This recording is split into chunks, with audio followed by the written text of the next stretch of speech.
मध्य प्रदेश के ग्वालियर से एक ही परिवार के 3 लोगों ने सुसाइड कर लिया। बहरहाल पुलिस इसे प्रथम दृष्टया सुसाइड ही बता रही है। दरअसल ग्वालियर के सिरोल थाना क्षेत्र में एक इलाका है भूरावली ए ब्लॉक। इस ब्लॉक में 51 साल के जीतू उर्फ जितेंद्र झा अपने परिवार के साथ रहते थे।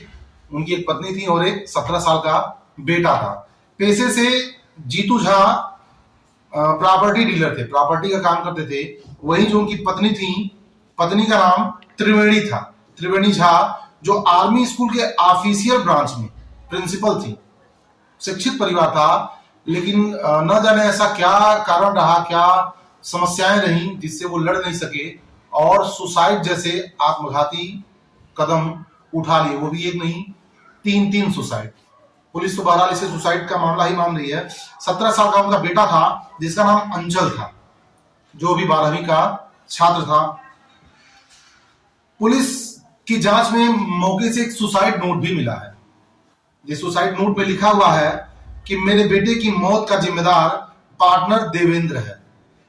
ये देवेंद्र क्यों है और क्यों जितेंद्र झा ने उसे मौत का, अपने बेटे के मौत का जिम्मेदार माना है। और आगे उन्होंने सुसाइड नोट में लिखा है उसे कड़ी से कड़ी सजा दी जाए।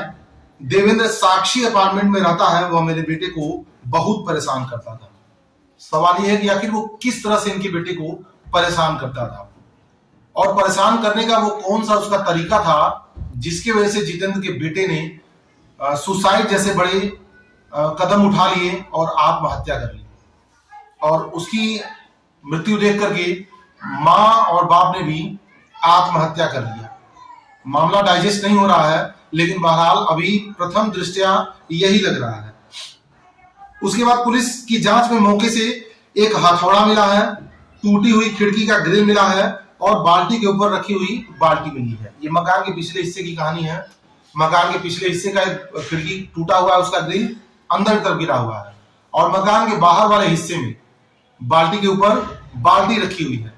तो क्या ऐसा माना जा सकता है कि खिड़की का ग्रिल तोड़ करके बाल्टी के ऊपर चढ़ के कोई मकान में प्रवेश किया खिड़की के रास्ते, इन तीनों लोगों की हत्या की और निकल गया? लेकिन पुलिस ने तो पोस्टमार्टम रिपोर्ट आने के बाद ही पुलिस कुछ क्लियर कर पाएगी। अभी उसका मानना है कि उन्होंने सुसाइड किया, पहले बेटे ने किया और फिर उनके माँ बाप ने किया। 2 दिन से उस घर में कोई हलचल नहीं थी, किसी का आना जाना नहीं था। दूध और अखबार घर के बाहर पड़े हुए थे। जब मकान 2 दिन तक नहीं खुला तो पड़ोसियों ने उनके नजदीकी रिश्तेदार को सूचित किया। उनके ससुर जब मौके पर पहुंचे तो मकान अंदर की तरफ से बंद था। उन्होंने तत्काल इसकी सूचना पुलिस को दी। पुलिस ने जैसे ही उस मकान को खुलवाया तो पहले कमरे में बेटे की लाश लटकती हुई मिली। थोड़ा अंदर जाते हैं तो सीढ़ी के रेलिंग से पति पत्नी की लाश लटकी हुई थी। फर्श पे खून के छींटे भी थे। ऐसा माना जा रहा था पहले उन्होंने अपनी नसें काटी, उसके बाद अपने आप को फंदा लगा करके रेलिंग से लटक गए। अब यहां बड़ा सवाल ये उठता है कि सुसाइड नोट में देवेंद्र को, जिसे जितेंद्र झा के बेटे के मौत का जिम्मेदार ठहराया गया है, वो कौन सी समस्या थी जिसको लेकर के इनके बेटे को वो टॉर्चर कर रहा था देवेंद्र? और क्या अगर वो प्रताड़ित कर रहा था तो अंचल ने अपनी इस बात को अपने माता पिता को कब बताया और उन्होंने इसकी पुलिस को तहरीर दी कि नहीं दी? इन तमाम मुद्दों को लेकर के पुलिस जांच कर रही है और इस मामले का पर्दाफाश करने में जुटी हुई है। अगर यह वीडियो आपको अच्छी लगी हो तो हमारे चैनल को सब्सक्राइब जरूर करिए। फेसबुक पेज पे देख रहे हो तो पेज को फॉलो जरूर करें।